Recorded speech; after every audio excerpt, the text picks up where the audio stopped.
Charlie Dawson slouched onto his chair and munched loudly on a piece of candy. Today his sister was 14 years old. He tugged a tie around his neck in discomfort. He hated parties. He hated the fact that he would have to dress in his best clothes. He didn't know why his parents bothered when they said that he would get just as dirty by the end of the day. "Charlie, look at your hands," Rose scolded, wiping her son's sticky hands with a cloth. He smiled innocently as Rose's heart melted with her son, and with the same cheeky grin which matched his father's. "Go wash them and hurry." Rose hurried and wrung out her cloth, and she felt a slight churn in her stomach and smiled. She had been ignoring for the past few hours, and it would just not stop. She just laughed to herself, and her husband was approaching the kitchen, whistling happily. "What's so funny, huh?" Jack puzzled as he nuzzled Rose's neck and giggled. "Those babies are giving you grief again, huh?" Jack's hand reached down for Rose's middle and stroked her stomach. Rose nodded and Jack eased her to a wicker chair on the lounge. "I feel so big already, Jack. I feel like I will give birth just to a group of whales." Jack laughed at his wife's humor. He knew that she was how big she was already. She was 5 months pregnant, but with twins. The doctor had just confirmed this the night before Christmas. Rose was in absolute shock. She didn't know how on earth she would cope, but they would find a way for their 4 children would be certainly a handful. Rose had discovered her pregnancy after returning from LA in late October. "You'll be alright, I'm here. So is Charlie and Megan. They've been finished preening." Rose smiled. She knew how her daughter loved to be the center of attention. She was 14 today, and Rose was very surprised on how fast she was growing into a young woman. She was just 3 years younger than Rose was when they had met and fell for Jack. Just days before, Megan had got her first period, and Rose had to explain everything that happens to a woman as she grows up. Megan had asked Jack about the situation at first, but he'd become flustered and handed over to Rose. She still had a lot to laugh at his embarrassment. "Mom, I feel like a princess," Megan exclaimed, dressed in her mother's old dress. It was a little big in some areas, but Rose had given it to her as a birthday present, knowing that she would never wear it again. It was the red beaded dress that her old friend Samantha had brought her for her 18th birthday. Rose hadn't seen it since she knew that she ran the same circles as Calden Hockley. Cal had been in the newspapers a lot recently. He had married a young woman named Mary Scott and have a son named Calden Hockley Jr. Rose had laughed at his name. It was as if it was a huge statement of his son to be as powerful as his father. She had read it in her when their first son, which was Cal, who would most likely be certainly happy about. The fact that he had a pretty little wife to play as perfect, as well as 3 heirs to his business. Rose hadn't mentioned the section of this times before she did. Cal had been married to Mary in 1917, and Rose Dewitt Boltaker had been mentioned in the article that she had read. Also, her body was never recovered from the wreck of the Titanic. If Cal knew that you were alive and had married to Jack. Megan twirled around in her dress and brought Rose back to a present time. "You look lovely."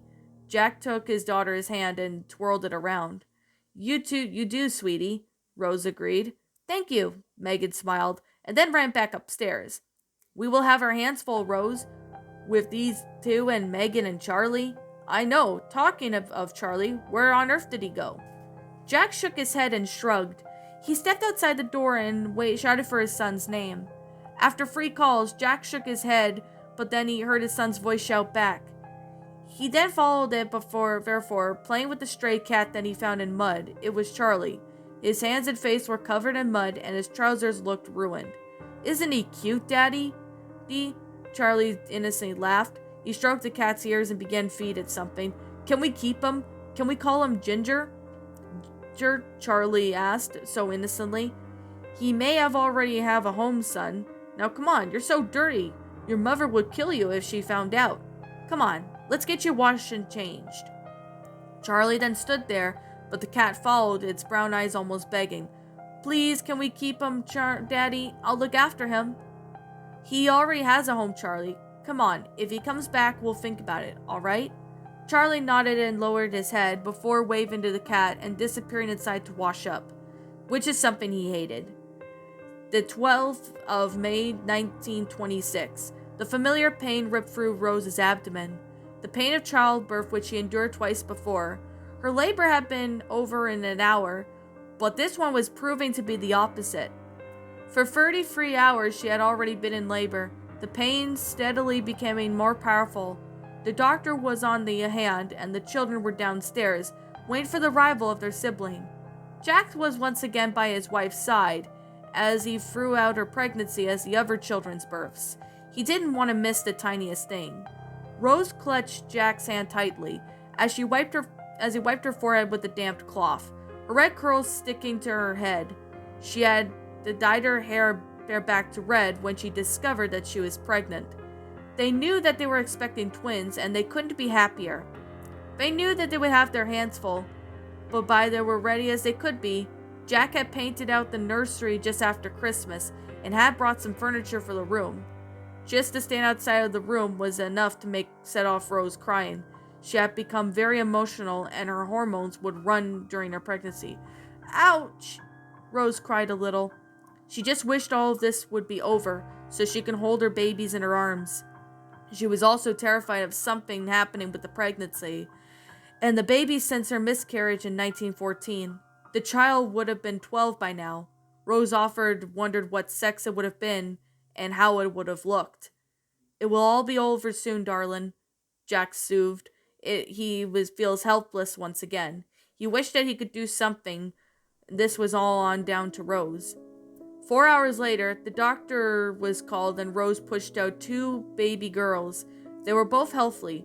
Josephine Ruth, weighing about 4 pounds and 8 ounces, and Jessica Laney, weighing about 5 pounds exactly. They wailed as the nurses took them away to clean them up. Then the nurse returned them and placed them both in pink blankets and handed them both to Jack and Rose. Tears then formed in their eyes as they stared intently. Baby Jo opened her eyes and wailed at her mother. Rose took her daughter's soft pink hand and kissed it gently. She then wailed and showed her tiny gums. Rose smiled before feeling tears roll down from her eyes. Wow, they're just so perfect. Jack stared in awe at his newborn children. The miracle of birth of his children never failed to move him as he slowly began to weep a little. I love you, Rose. I'm so proud of you. Rose then looked back at Jack, and he leaned forward and planted small, wet, sweet kisses on her lips. I love you too. Jack then turned to attention to her newborns. Minutes later, Megan and Charlie quietly crept into the bedroom and gasped in awe at their newborn sisters. Come and meet your new baby sisters. Jack ushered them in. This is Jessica. Jack indicated to the baby in his arms. And your mother has Josephine. Josephine? That's an old name, Charlie smirked. But as soon as he stopped and peered over the blanket at his little sister. She's cute, Mom. Can I hold her, Daddy? Megan asked sweetly. Jack nodded as Megan sat down, and Jack placed little Jessica in her big sister's arms. She's so small. So were you once upon a time, Maggie. You were once that small, Rose spoke, remembering the time she held Megan for the first time. You wrapped your fingers around my thumb so tight, Megan, Jack smiled. Then you looked at me with your big blue eyes, and then went back to sleep. Megan laughed a little before turning her attention back to her sister. She doesn't do much. Charlie then peered over at the blanket. He yawned and rested his head on the side of the bed and closed his eyes. She won't do much, Charlie. She's just a baby. Rosen looked down to see Charlie asleep. She too felt tired from the excitement, but it was too much for her to sleep. They're beautiful, Mommy. They look just like you. Rose smiled. And you too, Megan. You're their big sister. They're beautiful just like you. September 1927. The loud cries of the babies could be heard from the nursery. Rose hurried them to the room. As soon as Jessica was in her arms, she was soothed instantly. How do you do that, Rose? They seem to cry a lot more when I tend to them. Jack stood in the doorway. Mother's touch, I guess. Jack then nodded and lifted Jo from her cot. She stopped crying with her full lips curved into a pout. Her large blue eyes stared into her father's, and she smiled and then burst into a fit of giggles. Jack then laughed too at his daughter. She was always smiling or laughing. She was the most happiest toddler he knew. The twins were almost 2. Wissa Joe was crawling around and beginning to walk. Jess was more of a talker. No matter how much they look alike, they couldn't really have been more of the opposite. Joe was quiet like her brother, whereas Jess would scream blue murder until she would get what she wanted, just like Megan did at that age. Their looks were both a bit of their parents. Although Joe seemed to have her grandmother's nose from Jack's mother, Joe's hair was straight like her father's, and Jess's hair was more uncontrollably curly, and as now was how most people tend to tell them apart. Rose carried Jessica into the living room and placed her next to her brother, who was writing something on his notebook. He was now 11 years old and has always had something writing or other. "Hey," Charlie smiled, as he placed his notebook in his jacket pocket. Charlie then held out his arms to Jess and smiled. She shuffled around, trying to stand. "Come on, you can do it." Charlie took Jess's hands into his, attempt to pull her to her feet. "Mommy," a little voice came from and Charlie gasped. She was standing. "Mom, look what Jess can do."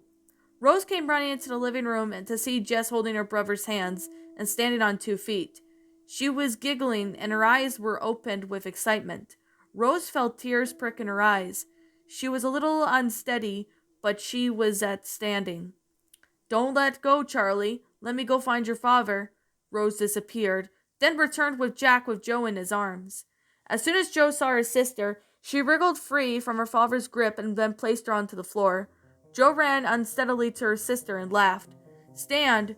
Joe then looked over at her father and pointed to Jess and laughed. "Just stand." Charlie then let go of Jessica's hands and then they felt unhurt onto the floor. Joe then sat beside her and then they went quiet. Jack then turned to Rose and he saw the look in her eyes, the same look when this had happened with all their children. They had grown up a little more and hit another milestone. They were proud of all their children. Jack placed his hand on Rose's small back, then pulled her a little closer to him and kissed the top of her forehead tenderly. "All right, kids, I'm going to start dinner," Rose sighed. Joe then held out her arms to her father, and he picked her back up, then rested her head on his shoulder again, and began to suck tiredly onto her thumb. Charlie sighed as he was bored. There was nothing really much to do on the weekend. His sisters had friends, and they always were out at dance classes or dance halls. She was 16 and almost grown up. He loved her baby sisters dearly, but they didn't really keep him occupied. He didn't really have that many hobbies or had any idea what his career direction he wanted to go in. His sisters knew it all, or so he thought. His father would take him fishing at weekends before the twins were born, but that had stopped now since he was stuck in a nice afternoon with his baby sister. She smiled up sweetly, and he had to smile. She was cute. "What's so funny, huh?" Charlie began to tickle his sister. "What's so funny?" Jess began to giggle more and then coughed loudly. Charlie immediately stopped tickling her, and she sat up coughing more. Charlie then rubbed her back and then pulled her towards him after a cuddle, but she refused.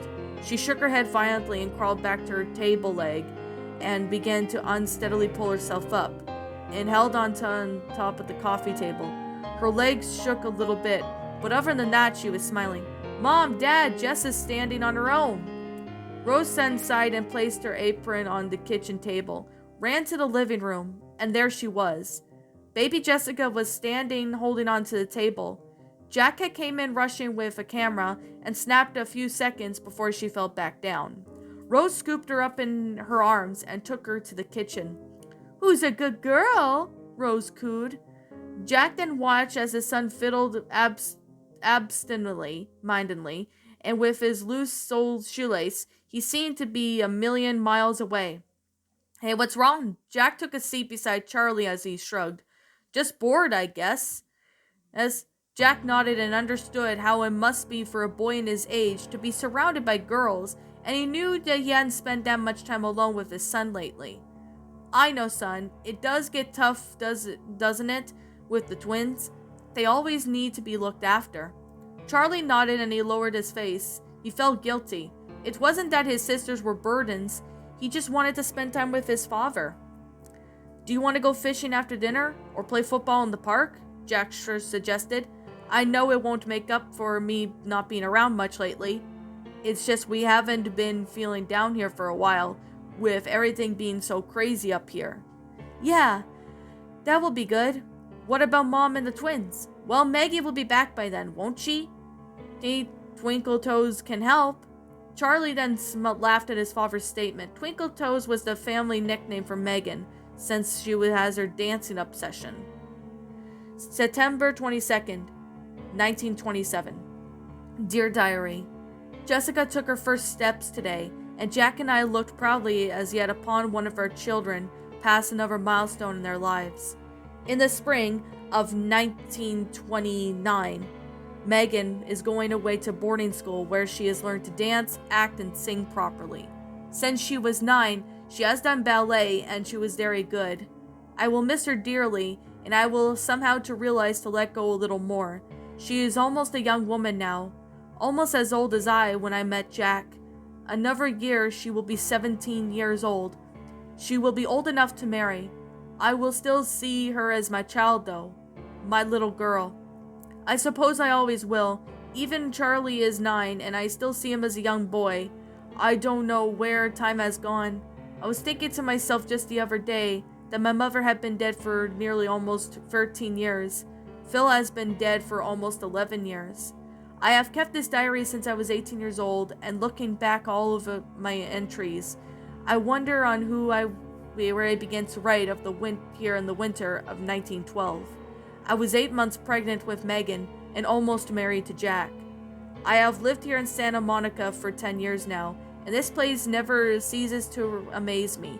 I could live here until my dying day.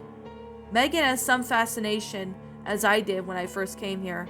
Pretty lights and the pier and the roller coaster. More amusements have been just added since, and we have more and more tourists, but I still remember the simpler times back in 1913.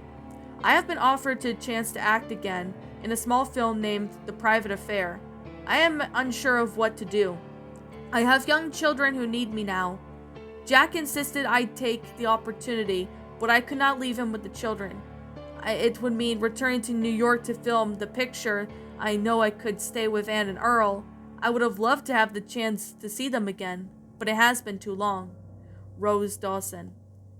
On October the 2nd, 1929, Jack, Rose, and Charlie took a train to New York.